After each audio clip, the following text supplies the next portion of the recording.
Жақында президентimiz Қытайға барғанда ошол жерден экология жөнүндө маселени көтөрүп, электромобилдин завод ушул жерге курганга сунуш берип келди да.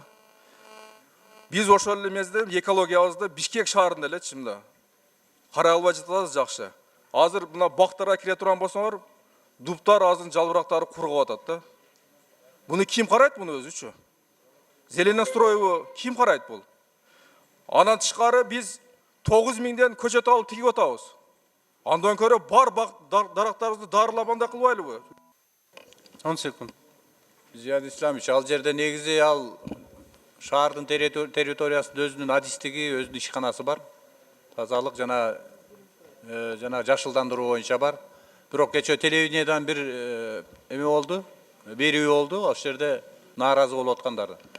Мен деле ошол жерде жанагы дарыланганды мен ойлоп атам, бул биздин өзүбүздүн институттарга дагы берген экен, бирок натыйжа чыкпай атат.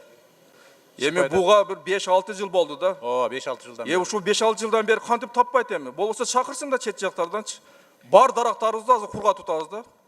Андан 9000ден көчөт алып эгип атабыз биз. Деп кантип түшүнсөк болот аны? Муну биз карайбыз. Мер бар.